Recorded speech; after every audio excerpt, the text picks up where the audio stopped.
All right. Well, I guess to start off, maybe just tell everyone who you are, a little bit about yourself and what you do and why it matters or why it should matter to dietitians. Yeah, this is such, like, I feel like I'm in an interview, and we've started off with an interview question. Yeah, Okay, who so are you? I'm Glenn Mackintosh. I'm a psychologist who I specialise in eating, physical movement, weight, and body image.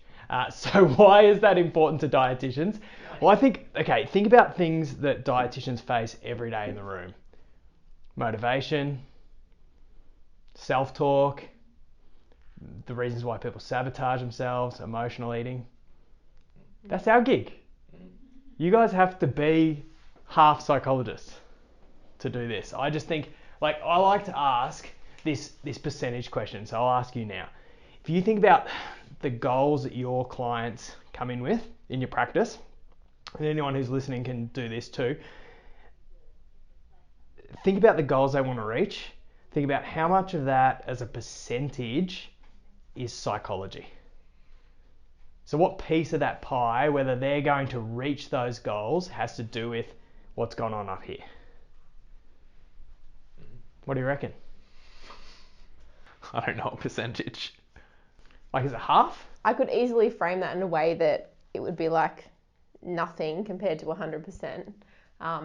But yeah, look, definitely at least half, maybe 70%, depending on what the client's coming to see you for. Yeah, so it's going to vary person to person, of course, but it's big, right? Yeah. It's like maybe half.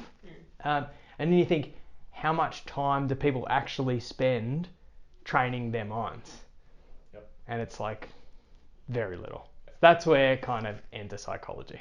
Yep. Yeah. So you help them unlock that ability to use their mind in their favour versus against them. Yeah, totally, 100%. Because I see it like, if you think about, people walking along their, like they're, climbing their mountain, I think your mindset changes the slope of the mountain. And I think, when you look at all of those things that hold people back, emotional eating, restrained diet mindset, all of these things, that's your underlying mindset, and all of those things affect that decision of, do I get outside and go for a walk, or do I, stay in and like chill out on the couch? Yep. And the same with eating decisions. Okay. Yep, definitely. No, I agree with that. On so many levels. Okay, cool. Well, I'll roll into the next question. Why did you choose then weight management as your field of psychology? I feel like I should have a better answer to this question, because I think people like know how much I love this stuff. And the reality is I actually wanted to be a full-time martial arts teacher. Okay. Good. It's different. Yeah, totally. And my mum was like, look, Glenn, maybe... Did you do it like that?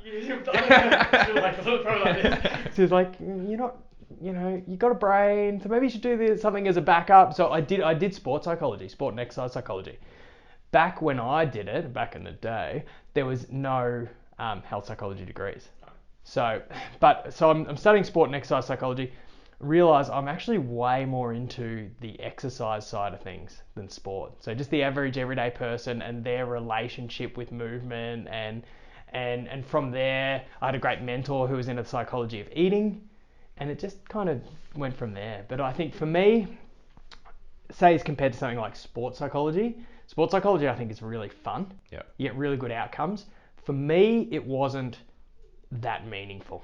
Like, for me personally, I don't care if I chop a quarter of a second off Thorpe's swim time. Like, it just didn't mean much to me. And I think on the other end of the spectrum, clinical psychology, serious mental health conditions, that's so important, so meaningful, but I take my hat off to those guys. Yeah. Like, that's hard work.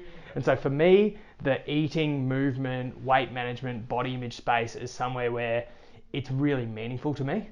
So I think that this is really helping somebody change something that's really fundamental and important in their lives.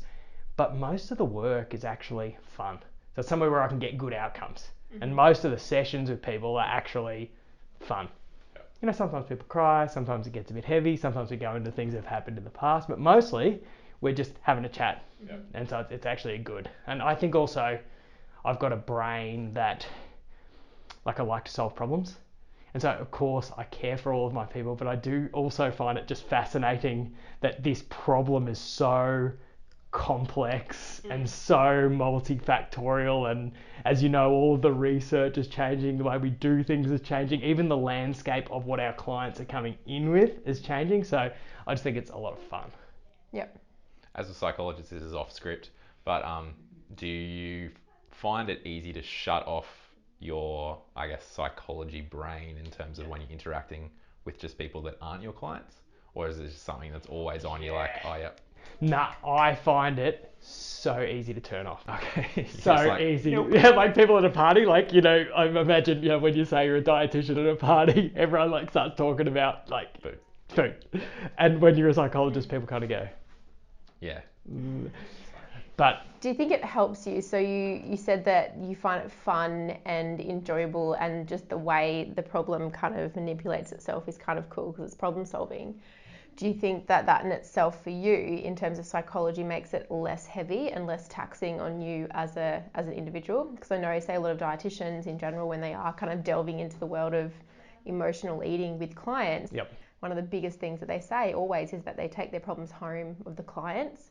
And that they find it really hard or uncomfortable, obviously personally or even just in general, to kind of delve into that. I think Tyson and I has always been quite good at being able to separate the problems of our clients with ourselves and like, yep, cool, doors closed, I'm good, like you, being able to switch off. But I often find it easier to bring it into just a space of black and white and, like you said, kind of fun, more entertaining, the idea of the like psychology behind it versus something that's really deep and heavy. And that's the thing, like we all have, you know, if we're talking about emotions, we all have emotions.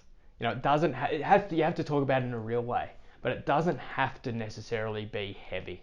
So I remember talking with a psychologist colleague of mine, they said, how's work? And I'm like, it's fun, I really like it. And they said to me, Glenn, our work is serious, it shouldn't be fun. And I think I couldn't disagree with you more. Doesn't mean you want to discount when someone's having a really hard time, but it doesn't have to be always so heavy. And for you, like if there's going to be dietitians listening to this, I would say the good thing is you don't have to do the heavy stuff. Just send that on to your neuropsychologist. And also I imagine that if we delved into it, you guys would probably, whether you realize it or not, you'd have routines that allow you to separate from your clients. So me, for example, I have my little client notes and I make sure I finish them at like every day. I'll finish all of my client notes, even if I'm up really late, and it sounds really weird, but I say goodbye to my clients. See you, Sally. Put her away. And do you actually say it out loud? I say it out loud. Shit. And people are like, that's really weird. But like my team are like, what does he do? It's like, and I'm like, okay, what's weirder? Me like using that symbol, that verbal symbol to let go Listen of to my that people. tip, guys. Bye, Sally. I'll see you next week, Sally. You know what's weirder? Saying that or keeping those people in your head for the rest of your night, stuffing up your personal life, and then being less able to treat your next day's people because you haven't been able to sleep well. So it's, I mean, whatever the routine is, and I'm a bit quirky, so mine's a bit quirky, but I think it's important to develop those sort of, I call them work off switch. Do you have a routine? I don't even know if I've got a routine. Do you have one? With clients? Yeah, with that. Yeah. I'd like to say that was me, but it's not. I do have a routine, but it's probably not so... Yeah, I literally just go, okay, cool, done, next. And that's where it ends. And probably the closing of the door is when I write a letter back to their GP. Yep. But that doesn't have to be at the day that I've actually seen them or to complete it, because I don't think about my clients outside of if it's a really difficult client. I'd maybe ask or talk to Tyson about them. Or maybe I'd just kind of think about it in my head or talk to somebody else about it. But once I've done that, just done. And that's why I think you got different personalities. For some people you just like whatever, you just switch off. And then other people you need some type of like a routine, a cue. Yeah, well, if it's not working, if you're not able to shut off, then trying to develop a routine and see if that works, then probably a good strategy. 100%, it's a great strategy. And I use it with myself, with my team, with some of the dietitians I mentor, but even with my clients. So whatever their work is, and it's such a simple strategy. Yeah. All right. Next So anyone who's stressing out, Yeah. work off switch. work off switch. Simple. Just have something that's have their light switch and just have it work off. It's like a fake light switch on the wall. It's like boop. Man, I was doing Brain's this. gone. There goes the boop. I was doing this with a dude who ran a printers. Like they print all sorts of stuff. Yeah. And he said, rather than going home 5 minutes earlier and letting my team pack up, he says, I go around myself and I turn off all the printers. Oh yeah. And that's his cue. Yeah. Because it sort of cues his brain to go, okay, that's Yeah. I like the laptop shutdown. Yeah. That's pretty much my what you physical. But that's just because I can't do it anymore because my laptop's closed. But that's what it is. Yeah. It's a physical cue that says, okay, that's done. Yeah. All right. Next question. Why, when someone comes to you because they're really struggling to lose weight, and their goal is wholeheartedly to lose weight, to regain movement, quality of life, Yep. Okay. what do you do in your work to assist them? Yes. So this person is like a person who is hell bent on losing weight. Yeah. Yeah. And so it's a funny one because you guys know I work in really broadly what we would conceptualize as a non-diet space. Yeah. And in non-dieting, we're really taking the focus off the scale. So we're trying to de-emphasize weight. But the reality is that people come in, and for most people, that's their biggest motivator. Yeah. We know that for a lot of people, that's actually about other things. Yeah. So what do I do with someone who comes in who's really hell-bent on losing weight? And I think a lot of people know what I do and they know about non-dieting, so they come in knowing that. And even the reality is some of those people will pay lip service to not being hell-bent on losing weight, but really that deep motivation is they still really, really want to lose weight. Yeah. So I like to do a couple of things. So we've got us two, we've got Sarah who we said goodbye to. Now, I like to think about, how do I put this? We live in a weight bias society. So inherently, if you're my client, you come in with your own weight bias and I have my own weight bias. So I think of our weight bias as being like the third person in the room. So this doesn't mean that the person's weight is not relevant to the conversation. But what it means is there's something deep within me and deep within my client that is going to make it about weight, whether it is about weight for that person or not. So what we try to do is we try to be mindful of that weight bias and try and make sure that that's not creeping into the conversation so we can think about it more objectively. Then we also talk about the pros and cons of trying to lose weight through diet and exercise. The fact that most diet and exercise programs, there are a lot that are harmful. We know there are some that are harmful.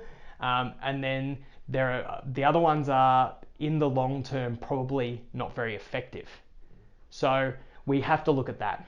And then it becomes knowing that we've got weight bias, knowing that for most people that weight loss approach is not going to be overly effective in the long term. Most people get that, what the researchers call, the Nike swoosh of weight loss. Down in 2 years, it's up where it was. Then within 5 years, you gain about 10 to 15% interest. Knowing those things, then we have to start to form a plan for that person. And we often start with that question. It's like, okay, for you as a unique individual, because as practitioners, we've always got to focus on the person in front of us. And I think sometimes we're guilty of following our principles or the way we just normally do things over this individual in front of us. We ask that question, okay, is it actually going to be good for you to set a weight goal? Because sometimes what we want is not necessarily good for us. I have a really weird metaphor for this that I'm going to share with you. Go for it. Why do I put myself in these situations? So, here we go. I'm writing about this in my book, so everyone's going to hear about it in a minute. But when I was younger, and I'm convinced, like, with the power of your mind, you can do whatever you want. I wanted a Lambo. Mm-hmm. And so, What? Lamborghini. Oh. I love that. Tyson, yeah. Peter, what are we talking about? That's generally our life. way that It's we just like, put it's this me in nodding and Peter's like, Peter's like, is this? These days, I actually ask the question. I'm like, huh. But it's like, is this a way of like cooking lamb or? It's like some kind of stew. It's like a ragu plus lamb. Yeah. So, because I thought Lambo, this is a collective lie we're taught in Western society, a Lambo will make you happy. So that goal, and look, if a Lambo rolled up today, someone said you have this for free, I would have it. No problem. But after a few years of working towards this, I've saved up like a couple $100,000. I'm well on my way. But I looked at the totality of the Lamborghini goal, and it had me working a lot more than I wanted to, not seeing my friends as much as I wanted to, and under a lot of stress. And so it becomes this sort of false economy. It's like I'm doing all these things that are making me really unhappy in order to get something that will supposedly make me happy in the future. And I think for a lot of people, a weight loss goal, the goal of thinness to that thin ideal is like my Lambo goal. So I sometimes have that discussion with my clients, be like, okay, this is something that you want. And at times, even if you let go of that goal, I'll look at a Lambo and go, oh geez, that'd be nice. And you might look at someone who's really thin and has that really ripped body and go, oh God, I'd kill for that. But we have to think about whether that's good for you or not. And so with my clients, say in our flagship program, the 12-month transformation, and I suppose Haze purists would hate this, we encourage people we have this discussion with people, and it probably takes about an hour and a half, 2 hours of a 3-hour workshop about our inherent weight bias and really asking that question for me as a unique individual, should I set a goal, a weight goal? And we have around about 50-50 after that discussion. About half people say, yep, I want to set one. And then for them, we set probably a far more moderate weight goal than they would like. Yep. Because we don't want to encourage that restrained eating, dieting mindset that we know causes that elevated risk of eating disorders and the risk of weight regain and all that nasty stuff. And then the other half of people go, you know what, actually, I can do this and focus on other things. So if you kind of use the example of someone who's hell-bent on doing this, say for their mobility or their quality of life, if someone's going to do it in essentially a weight neutral way, then we're going to be looking at, okay, weight is not the gatekeeper to your health and well-being and your success and your happiness. Let's not use weight as the middleman to achieve those goals. Let's see how we target those directly. So I'm thinking of a guy I worked with who he wanted to come to, he's like in his probably mid-late 50s, and he'd just been a really busy guy, lived in New York and been done the sort of the, not the banker, stockbroker type thing. And he just kind of missed out on getting a wife, and he really wanted one. And so he came to me to lose weight to get the wife. He ended up, because as you guys know, blokes... Tell him to show his bank account instead. Well, it's funny you should say that, Tyson, because we actually had to do the reverse. So he lost a bit of weight. He was working with a dietitian before he came to even see me. And, you know, guys tend to lose weight a lot easier than girls do in general. So he was one of those guys who, without too much restriction, it just kind of fell off him, and that was that. But the wife didn't just appear. So we had to work on almost the opposite of him showing his bank account.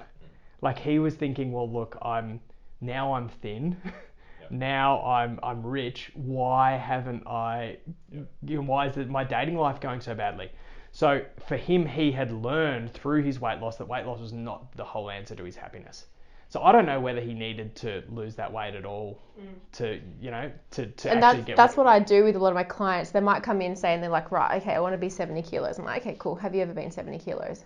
And so that's my initial gauging question, because if someone's never been at a weight, unlikely they'll probably get to that weight if they've never been that. Yeah. And then if they're like, yeah, no, I have been that weight before. It was 10 years ago, pre-baby, whatever. And I'm like, okay, cool. So when you were at that weight, like, what was going on, how did you feel, X, Y, and Z. And so you're doing those things, like, is having my Lambo, like having my weight loss goal, actually going to make me happier, healthier, fitter, etc.? Well, because, you know, like you say, a lot of the times people look back at those, when they look back on it and go, oh God, I'd kill to have that body. But when they were in that body, they weren't really critical of it and they weren't very happy with it anyway. So the answer's not necessarily. But it's also the lack of knowing. So if we have come to see us from a weight loss perspective and they're like, oh, look, I don't really know if I will be healthier, fitter, my blood sugars will be better, my blood pressure will be lower if I lose 10 kilos.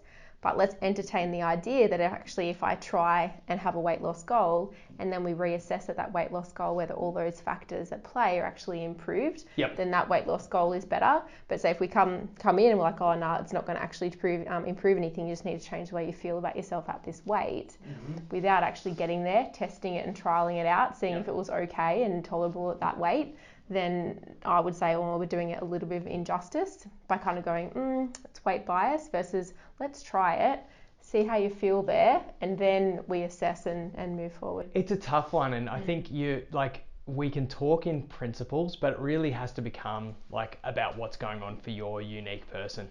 Like that person that you described could be a person who could find complete comfort and health at their current weight. They could be one of those small percentage of people that can reach a lower weight and maintain it long term, and they're just healthy and happy. Or they could be somebody who can work on improving their health behaviors and become healthier without any weight loss. So I think that you're going to run into trouble, because most people, and this is for like the dietitians out there, most of your clients, they want weight loss. So you have to find out your way of working with that. And then you sort of get into like weight neutral versus weight focused, and well, it's just a minefield of kind of language. Like language just seems to taken over the whole dietetic sphere of like labeling of like, you're this and you're this because you do this. It's like, what the fuck? I'm everything. I can do that and that and that. But then we're told that we have to be one or the other in certain aspects, and people reach out to us all the time kind of a bit anxious around like not really agreeing with a certain way, say if it's haze or it's weight focus, and they want to feel like they can do the other, but then they feel judged if they do the other by their peers or by the industry. So it's just like from us, and I guess with Dietitian Life, we're just like, you can do everything as long as you're doing it in the right way, and it's mostly in terms of the individual that's right in front of you. It's not for us, like, and I know like from your perspective, like you just said around like they want a Lambo, so maybe the Lambo's not actually good for them, so they have to reframe their mind as to what is actually going to be best for them and what do they really want. But at the same time, like, so many people don't know what they want, and then when they get what they want, they're like, oh yeah, actually what I want, no, I didn't want that. So it's like, unless you get there, so for example, if you got your Lamborghini and you were like, oh, actually this is really what I wanted, versus you never got there, and it's like Tyson is like, I need to at least have that, like tick that off, and like, oh yeah, cool, done that, and then you can move on. So it's kind of, as a whole, it's a hard space, I think, to make a decision for someone particularly. What do you mean? As a practitioner making a decision for a client to say that's not right for you, given that we have very little perspective as to what their entire life is really in the first consult. And the first consult, you just go, all right, you don't actually want to lose weight. You don't do. You don't want to, and you're like, what do you mean? I want to lose weight. Whereas maybe people coming to you, where you are a weight management psychology, people know what you do. They're coming in, they're like, which already, is actually they've already accepted it. It's the hilarious irony of my work that my business is called Weight Management Psychology, and we operate from a mainly non-dieting perspective. But like weight management, that's still weight management. To be non-diet, you're still managing it. It's not weight focused psychology. Yeah, totally. And that's the rationale we use to stop us changing our entire business name. You know, but I feel like we've got to talk about two things. One is the importance of listening to your client, because and what they say and what they don't say. And what they say and what they don't say, but listening to what they're coming in with, because what we do is we tend to favour most of our behaviour is habitual. So we tend to favour what we normally do, and we tend to favour our ideology. And I think when you run into just doing what you do habitually, or you run into looking at everybody through an ideological lens, especially an absolutist ideological lens, then you lose that ability to connect with what might be right for that person. You lose that curiosity. And you lose the ability to do some more nuanced work. For example, I do some work with people that ideologically doesn't fit at all. So if you look at probably non-dieting on one side of the perspective and weight loss surgery, So ideologically, these don't particularly match. But if we look into, so then this is the other thing I want to talk about, apart from listening to the person, is actually reading the research. Because if you look at the research, you're not going to find that one approach works best for every single person. And you're going to find, for example, in the non-diet space, there's really two major randomized controlled trials around that work. There's Linda Bacon's work in 2005, and then there's the Messenger sort of replication study. So both of those studies show that basically a size acceptance and intuitive eating, so a Hays framework, well, Linda Bacon's first study shows that it's slightly at the 2-year mark superior to a weight-focused approach.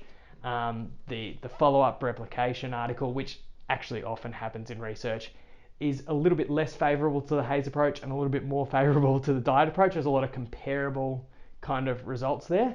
But from that, I think you can sort of say that Hays is as good as, sometimes potentially superior to a weight loss sort of approach, even a good weight loss approach. But if you look into that research, then it's only being done with people in the BMI of 30 to 40. We know that, speaking in averages, it's not really until a BMI of above 40 that people start to run into more serious comorbidities. So then you look at, on the other hand, well, there's actually a lot of research for bariatric surgery in those people that and we're talking like 10, 12, 15-year follow-up studies, randomized controlled trial. I don't know how you get a randomized controlled trial if half people are doing a diet and half the people are doing weight loss surgery. But you think, okay, so that's pretty compelling. So if if the client comes in and I only have one of these tools, then I'm limiting my ability to work with everyone, unless I want to work with just a very, very... Yeah, and you're turning everyone else away. Yeah, we're turning everyone else away. Yeah. And you can do that. It's your prerogative if you own the business. Like, nope. Yeah, totally. And we get, we don't do, with our guys, we don't do behavioural weight loss. So if someone says, hey, I'm hell-bent on diet and exercise to lose weight, and that's my main focus, and I'm not going to change that, and I'm not, if I'm an eligible candidate, I'm not going to look into bariatric surgery, I think the non-dieting stuff is rubbish, then we can't really help you. So do you feel bad at all around that? I don't, because I would say, Tyson, that most people come, and this also depends on your population. So the people who come to see me are serial chronic dieters. So they've done 5, 6, 7 diets. So they're pretty open to the fact that Michael Mosley's latest rubbish ain't going to work. So they're really ready, and I think that we are, as all of our team follows a similar approach. We're pretty good at helping people at least experiment with this approach. And so I think it's very rare. But do I feel bad when they leave? I think no. I don't, because I think we don't do that kind of work. And ideologically, we just don't do it. Now, I mean, when I look at, say, that follow-up Hays versus weight loss article, it and this is the way it should do, it confuses me a little bit. Because I'm like, well, you look at both groups had, increased fruit and veg intake. Both groups felt better. And that doesn't fit with what I've learned so far. Now, I'm probably not going to go so far into doing those approaches with people, because it would take a lot more learning, and they could go and see someone else to do it. Yeah, but we see it every day with our clients, because whether they lose weight or not, they still feel better by improving food intake as well too. And certainly under the guise of a dietitian versus under the guise of a diet, but like a fad diet. Good dietitian. Yeah. I think, as you would probably find in psychology world, it's just like there's some that are better than others, and that's just based on talent, but also research, and then how they deliver it with a person. And their relationship with a person. So I think delivering it in the right way, the path to getting to Lambo might actually be an enjoyable one, not necessarily like, this is diet culture, this is going to destroy my life in 2 years' time. It might be something that actually loved the whole entire journey, and that person didn't get negatively affected. But at the same time, I get it. And a lot of people don't see people in practice in 2 years' time. So they don't know and that's the impact. The thing. But I think that we've got to, I think that, and you know, we always call for more research, but the reality is, I think we need to do more research It's not because. going to come. Yeah, how are you going to, like, it's going to it'll be really, really, really, really difficult and expensive to do a proper comparison over a longitudinal. So difficult, but I think that we need to look at, like, you go to conferences and you see this had really good effects at 6 months, this had really good effects at 1 year follow-up, and it's like, well, who cares? You know, I'm interested in a few therapies, a few weird therapies, hypnosis, tapping, and the habit change research, because I'm interested in that because people get slightly better results at the follow-up than they do in the actual treatment. So that interests me. And I've gotten right into the tapping therapy. We do an online program. We've researched that. But in the research, we sort of looked at, okay, well, are we going to research this? The program goes for 8 weeks. Do we research it 1 year post? And we sort of said, you know what, we've got to research it 1 year post, 2 years post. So we've just got the 2 year post data. And we didn't even try to publish the 1 year post data because it's like, well, who cares? You could do anything and get some pretty significant improvements in a year. And it becomes this kind of weird discussion because I do, for example, hypnotherapy. And hypnotherapy is results in bigger weight losses, which people love, but also in a meta-analysis, longer lasting weight losses. But I still don't do hypnosis for weight loss because I've done it in the past when I was more weight centric, and I saw some success stories that would lose 40, 50, 60 kilos, so multiple success stories who then regain some of the weight. And when I look at the data, the meta-analysis only goes to 2 years. So you think the only data that we have long term is to show that diets aren't very effective at the 5 year mark, and bariatric surgery can be effective, but it's a pay to play game. So that leaves us with limited information. Yeah, but then everyone now, I feel like in the current ecosystem is like, non-diet is the answer because the rest isn't.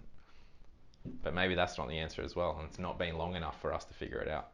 Well, the research hasn't been done. Yeah, that's what I mean. Yeah, so like it becomes everyone's a question like mark. immediate. It's just like everyone got super into the whole gut thing for a period of time. And I think it's kind of quietening down and non-diet's picking up. But in dietetics, they just jump on this like, oh, there's new research around it. It's so good. It's going to change everything. Everything's in relation to your gut. And then it's not there yet. And like, she's the expert in it. She could talk to it, but like, it's not there yet. And everyone's like, that's going to save us all. Yeah. But we're also working in a different landscape as well too. Like 10, 20 years ago, there wasn't the same food, exercise, movement patterns, and the social media side of things. So then another 10 years, it's going to be a different playing field as well too. So it's kind of like, well, this is for here, this is for now, and then what's going to be. Yeah. And I think that it really sort of, for me, then it comes back to, yeah, sure, we need to do more research, but even if we don't do any more research, we have to read the research. Yeah. We have to stop relying on our university teachers and our mentors, because I guarantee you, no matter what approach you follow, if you go back and look through all of the references your teachers and your mentors gave you, you go, oh, there's some nuances there. Or actually, they were working from a body of knowledge that was here, so they've interpreted this data this way, but now we know more, so you can even go and read the same studies and it will show you something different. Yeah, and definitely that's exactly what Tyson says, just around good practitioners, whether it be psychologists and dietitians who actually actively go out and seek information and then act on that information as well too. Yeah. Well, I mean, I do some mentoring of, and I'm mainly in the non-diet space. Yeah. And I do some mentoring of dietitians who are either would identify as non-diet or haze dietitians, or really keen on learning about it. And I talk to them about some of the fundamental studies, and they haven't read them. And you think, no, you have to go and understand this stuff. You look like you're cringing, Tyson. No, we know those. We probably know some people that are probably similar. In that I don't know who you mentor, but we know people that profess to be something, and then we know that when you press them on certain studies, they got no idea about it, and it becomes like, well, why are you talking as if you know everything about it when you haven't actually And read everything. Yeah. And I think that, it sort of speaks to then reading the research and making your own conclusions. Because we all, like, there's no way around it, we have our biases. So you and you guys follow a more weight-focused perspective than I do, I think. Probably if you were going to go apples and I guess, but I wouldn't say I'm weight focused or we're weight focused or our practitioners really. No, I barely talk about weight as the absolute. It's just that we are open to doing all of it rather than doing one. So in that instance, we're going to be 100%. And I think potentially we could read the same article and we'll have a different take on it. Yeah, well, I guess then it's based on all the other articles, and then you're pulling stuff from like, all right, these 10, then this adds to this knowledge. But it really comes down to and then like dietetics, psychology. Yeah. And all of our lecturers, they taught us this, right? They taught us go and critically analyze the studies. Some people don't know how to. Like even at uni, like not everyone did a research major or whatever. Like in our masters, like some people didn't do research, and then I forget that, and then I see people. But those guys would have had to analyze research for assignments. Yeah, and stuff but like there's that. a level, right? Yep. Because if you have to do a lit review or a thesis versus just doing an assignment, very different to critically analyze. Yeah, see, that's in psychology. We're doing like to be able to practice, you have to do like a thesis. Oh, okay, yeah, no. Yeah. But you don't I have didn't to. know that. Nah. Yeah. So in our masters, the research major was I elective. I did a meta-analysis, but I didn't do like we had a research component, and that was my meta-analysis. But yeah, there's some people that come out like the other masters, the other majors they could have picked was a management or a food service. Yep. Nothing to do with critically analysing any other research. Wow. So it becomes their ability to dissect something and go like read something like, all right, 12 participants is probably baloney. Yep. But I'll whatever, or I'll take it with a grain of salt because this is just a prequel to a further study or whatever. Yeah. I think it's interesting, and I think if anyone is listening to this and they're sort of thinking, well, hopefully, yeah, bloody oath. Abby, pay attention. Like, if anyone, hello, person out there, you think, oh look, I don't have time to do this, or I couldn't be bothered reading through that. It's actually fascinating. Like, it's fascinating. I think as dietitians are the same as psychologists in that, stop me if I'm wrong, we're supposed to be scientist practitioners. That's what we're supposed to do. And science is the way of truth finding that we have chosen as professionals. So, and it becomes absolutely fascinating. Like, I am rereading studies for this book I've got coming up. I'm rereading studies that I've read 12, 13 years ago with new experiences in mind and having read new research. I'm like, these guys have some fascinating stuff. And some of these studies are from the 80s. And they describe my clients beautifully. And you think, this is really fantastic. So if you are sort of struggling with, do I follow this approach or this approach, or in an industry, I think your industry is becoming a bit adversarial at times. Yeah. Do I break the mold and decide to practice a few different things, even if those things ideologically don't fit? Go to the research. That's where I think the gold is. All right, change of tact. Switch up. How can dietitians improve the practitioner relationship? How do they improve their relationship? With the practitioner. Yeah. With the practitioner and the client. Okay, how do they improve their relationship with the client? Yep. So I think this is actually the most important part of any dietitian's or psychologist's work. Yeah. We're on the same page. Yeah, it's the most important part because it doesn't actually matter what you know if you don't get on with that person. Yeah. That's everything. Yeah. And so we know this would be an interesting question. I'm going to ask you another % question. In psychology, we've done. You know that math is not my strong point, right? Yeah, Peter. We'll make it a pie. But in psychology, we estimate that there have been like research reviews on this, and we estimate that about 40% of your outcomes are due to what we call extra therapeutic factors. So they're factors that you don't have any control over. It's like how much money the person's got, where do they live, stuff that's going on in their life. 30% of it is due to those common factors in that every therapy has, which is basically just you come in, we talk, two people going through a therapeutic process. It's the relationship. So we estimate that's 30%. Then about 15% is your technique. So in psychology, while we so focus on our technique, I do tapping, I do CBT, I do ACT, whatever it is, the research says to us that that therapeutic relationship is twice as important as whatever techniques we use. And then the other 15% is like just the person expecting that they're going to get good results. So that's why it's important when we refer to each other, we say they're unbelievable. Yeah. So when people say, hey Glenn, how do I refer to you? People get a bit weirded out about, going to the psychologist. I say, go, that sounds ridiculous. But I'm like, go and see Glenn. He's awesome. Our clients love him. And that's what I say when I refer to dietitians. I say, they're not going to like count calories or do any of this bad stuff that you've had before. You're going to have a really different experience. Anyway, once they get in the room, I think that we're on the same page that the relationship is the most important. What do I think? I'm going to be pure psychological cliche and say to listen. Because everybody, there are common themes. Thank God there are common themes in our work. We've got something to go with. But everyone's different. And so the person wants you to know, the person wants to know that you know what's going on for them. You have that expertise, but they also want to know that you're treating them. So it's because therapy is, and I put your work in therapy, it's just different, it's behavioural therapy. Yeah. It's a relationship.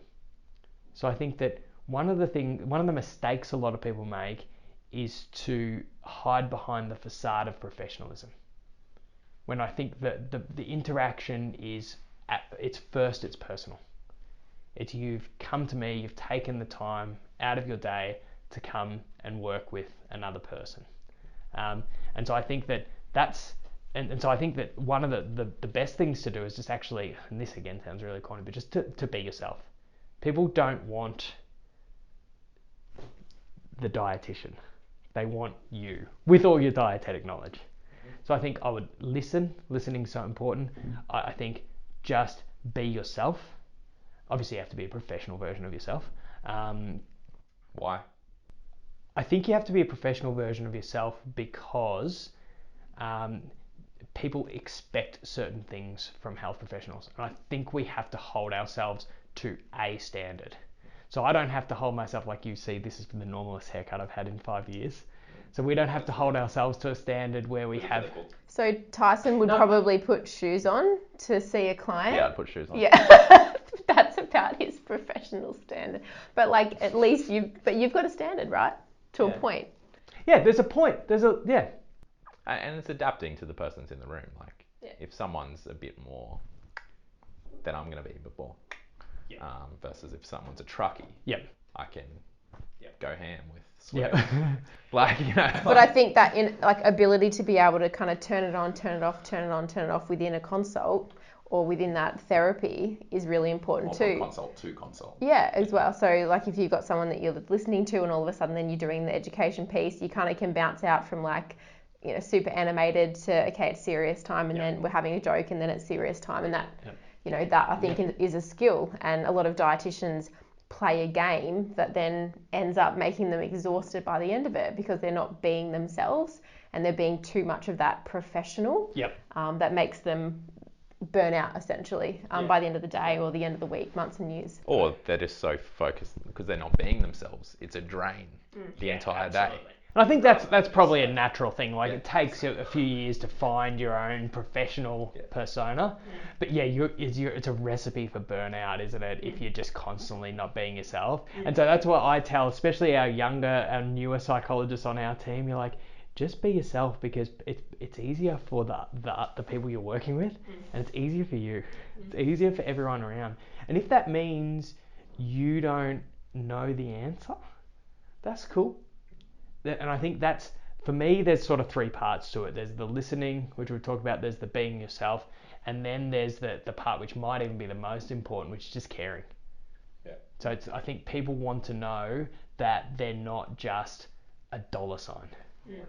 Or a number. Yeah. They're not just your next person. Yeah. And I think that it's funny because I think that we were talking about the pros of us being academically trained professionals.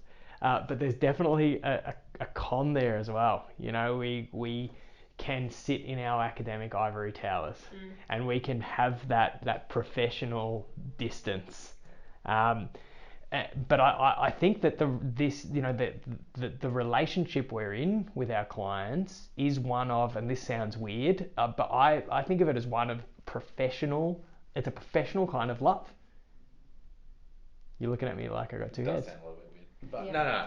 No. So is that the same as like when the clients walk out of the room and like they just want to hug me or embrace me, or they're coming in for like that? I'm like, oh, it's kind of like school teacher type thing. Okay, I'll accept it. Thank you. Yeah, I mean, I don't mean it like a physical, obviously. But like that's where it gets to, right? Yeah. So it kind of like, where's the boundary line between you've got this decent relationship and then you close the door by Sally, compared to then them like loving you to a point where they actually are physically embracing you and they just like they get along with you just so well. So from that relationship, and I think that's what a lot of dietitians like, they don't want to overstep that. Yeah, and I think that we've got to be mindful not to overstep our boundaries. But in this, look, again, I'm not speaking as, you know, the ultimate practitioner. I'm just doing what I think makes sense. But my personal belief is that we're better to err on the side of caring more for people. So, for example, like the relationship is, I think of it as a lot like a supportive friendship. It obviously has elements that are not like a friendship because there's not that interaction outside. Yep. You know, it's not that reciprocal. They're coming in and we're giving them a service, and we're really there for them the whole time. So there's not a give and take. So in a lot of ways, it's not like a friendship, but I think we can't shy away from the fact that in a lot of ways it is. And I think of it like, you talked about, Tyson, like, you know, there are all sorts of dietitians out there, as there are all sorts of psychologists.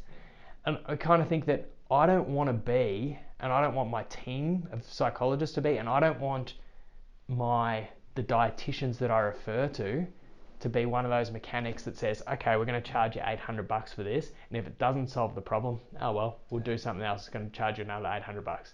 You know, if my client comes in and something's really sucked for them and nothing's worked out, I want to be the type of psychologist that goes, oh, shit, you know, that sucks. Because you want to feel like, the person wants to feel like you're in it together. And I think when you have that, we need to be professionally removed to a sense, because our clients' problems are not our problems. But I think if we take a little bit of ownership over those problems, people really appreciate it. So for example, we do work, like we've got a Facebook group. You know, my clients will contact me via like Facebook messages at different times, and it comes with its problems because you have to be extra good at managing boundaries too if you do everything very clean cut. But for me, I think there's a lot more benefit than there is cost of just not shying away from the fact that there is a real personal connection going on there. Yep. Yep. Mhm. Yeah, I don't know what I was going to say. I thought of something mid-rant. Yeah, so did I. Sorry, but I was just like, what was I going to say? Yeah, no, it was probably just something about, I think it all is a very personal kind of choice thing in terms of, like you said, like finding your individual cadence as to where you want it to be. 100%. And then how you are in the consult based on, I guess, listening to not only what they're doing, but in terms of the feedback of, like, if you're getting results with clients, if clients are coming back, if you're developing relationships, if they're saying that they're really enjoying it, if they continue to come and see you, then it's like, all right, I'm on the right path here, versus people are cancelling, people are not showing up, people are not getting results. Maybe I need to change something. Yeah. And that can be not only with the delivery of the stuff, but like you said, with the practitioner relationship being a large part, but then also the strategy of how they do it. So. And another thing that fundamentally you mentioned is that, like, taking on is kind of going, oh, like, that really, really sucked. Like, oh, what could I have done differently? Versus going, oh, that really sucked. unlucky type deal. Yeah, it's a different thing, isn't Yeah, it? it's like, oh, okay, right, well, something that I did actually didn't really work just then. I need to change my cadence. Yeah. Versus kind of, oh, yeah, I'm really empathetic to that situation, but I'm not going to change the way we work together. Yeah. Yeah, and I think that for me, that's about, and this again, we're getting, we've talked about love, we're going to talk about some weird things now. It's just like, I think that's the energy you have, the spirit. It's like the energy of, hey, we're here fixing something together. I'm not just removed from you and this is your thing that I can help you with, or maybe not. It's like, I'm willing to sit in that space of, oh, I really thought that would work, but it didn't. Maybe what have we got to do differently? Off tangent and completely not on the question, but as a practitioner, how do you deal with failure in that sense? So say, for example, you've put something in place for a client, they've come back, it hasn't worked, they've diligently followed your instructions, but maybe you've made the wrong decision, or the relationship or the conversation wasn't right. I know a lot of the team kind of feel personally responsible to the core when something doesn't work.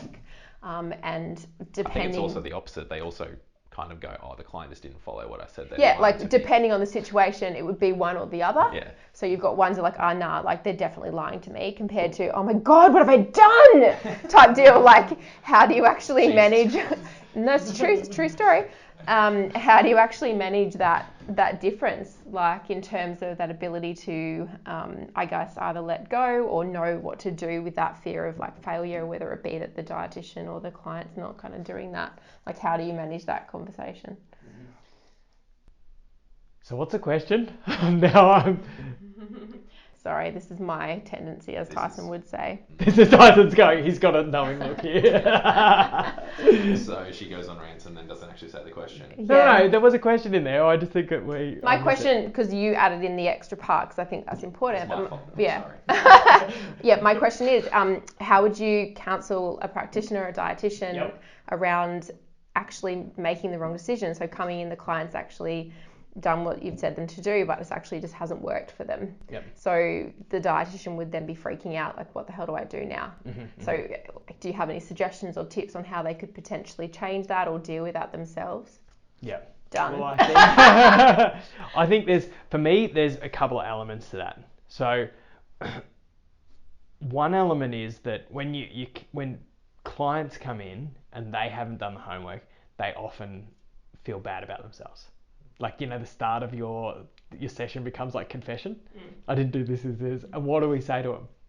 It's like, oh, that's okay, don't worry about it. And we mean it, because we know that in a perfect world, behavior change works like this. You start off with your old habits and then you just create new ones. But in the real world, this is what happens. You move towards your new habits and then the dog dies. And then you spend a little bit more time in them and then you get busy at work. You're forging these neural pathways and these new habits, even if you don't feel like you're getting runs on the board or the outcomes that you want. And so we sort of teach our clients to have compassion for that. And it's the same with us, because really and I do have this with a lot of the dietitians that I mentor, but also the psychologists in our team, like, oh, this is, this person's really struggling.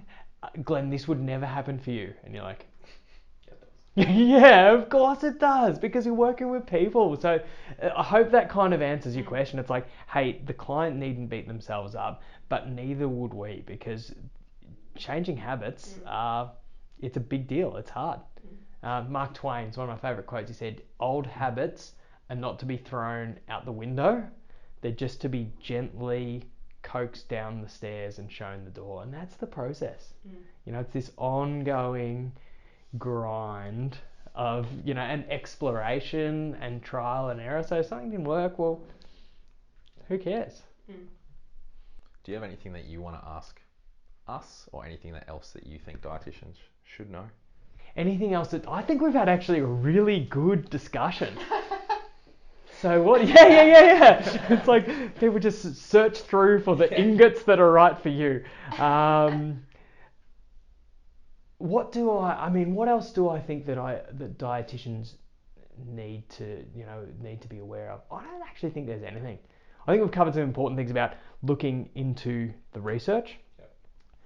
We have touched on it. But one thing we haven't really talked about is I think dietitians need to be more collegial. Because, you look at this, we have probably come to a place where we practice from an overlapping but a different perspective. And I think this has been a good discussion. Yeah. And I think that's how we learn. The famous vulnerability and shame researcher Brené Brown just talks about, she says that she says, I don't know a single person that can open their mind while they're being smashed. And so when we start conversations with, you're wrong, you're an idiot, you should be following this approach, it just closes, like you think about it from a psychologist's point of view, it just closes the door to actually learning from each other. Well, it causes the other person to then... Totally. Yeah. And how terribly unscientific is that? Because then your research becomes like a shield and armor to advocate for a certain approach rather than an exploration. I guess when you're talking about the collegiate, it's around like haze versus non-haze a lot of the time. Yeah. Which is what you're discussing, and I guess like when I did a haze video just based on my thoughts around it, there was a lot of commentary from different people in the haze community around like, oh, you don't know anything, whatever. But I literally have no opinion one way or other. I have no emotion around like haze or non-haze. It's just that I'm all for everything and not for just this, and I turn everyone else away, and this is the only way I could possibly do it. And I dispute anything else, or this, and I dispute all of haze, or whatever. I think using concepts of haze and I don't think any of our dietitians specifically go, all right, so the first thing we talk about is weight, the second thing's weight, third thing's weight, and the fourth thing's weight, and every time I see it, it's about weight. Yep. I want to be able to use like mindful eating or thinking about health, and then weight's a byproduct for some people. Some people need that additional motivation to stand on the scales because that's what that gets them, but then the rest of the consult, we don't even touch weight. Sweet. If it gets them to where they want. And I guess our whole thing is like, if it gets the clients the results they want, they feel happier, they feel more motivated, and they can keep sustaining it. And that's, I guess, the most battle, because no one can really prove or disprove and that. You know what? You guys, like, here's what I'm thinking. You guys, you got a lot of dietitians on your team. You're doing a lot of work. And we've got a lot of long-term data. And you're like, actually, it works. Yeah, but you need that continuity. Yeah. And so you need, like, say me with my tapping therapy, like that's a weird therapy for even a psychologist to be doing, tapping on acupressure points while you're verbalizing statements about a food craving. Yeah. There's some initial evidence to show that it works. Yeah. What do we need to do? If I'm going to be an advocate for this, I can base my work on that initial research because it certainly doesn't do any harm. Yeah. And the only results we see are good, but we need to do more research. Yeah.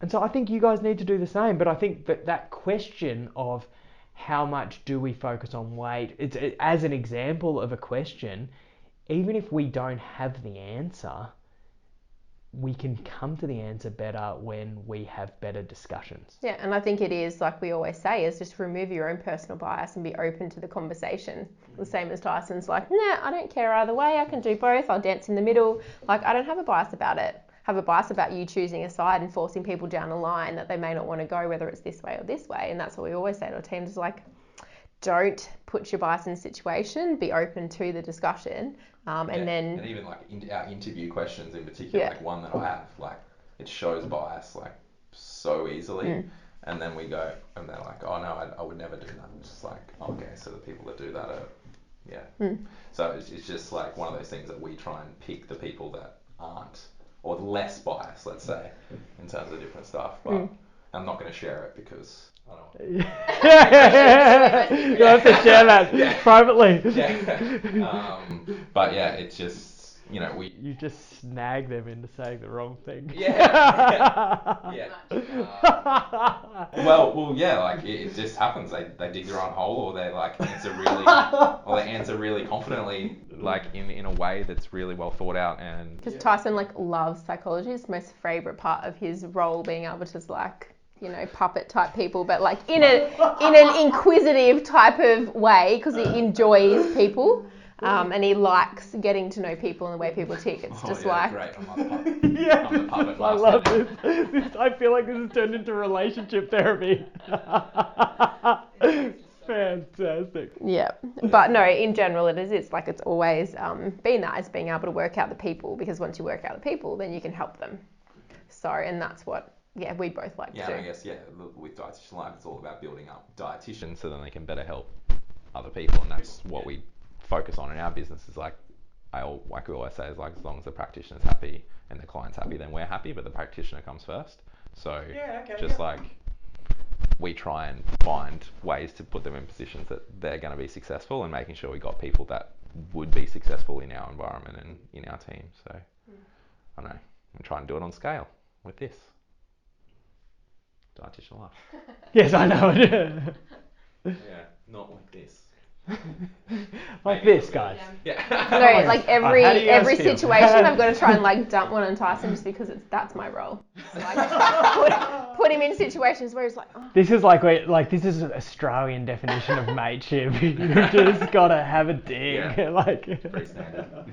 Just like a question now, ranting before a question. You saw Abby doing it. She was just like, "Yep, that's Peta." I know. I can tell when she's doing like an interview, we're asking questions, and I'm going off my little rant tangent. She's like, "Yeah, you could." Like, I think we could have been done actually. That's good. This has worked, like, I reckon, much the same way as a psychology session. It goes all over the shop, and then we end up with some good ideas. Cool. Sweet. Awesome. All right. Good. Thanks for An having me. hour.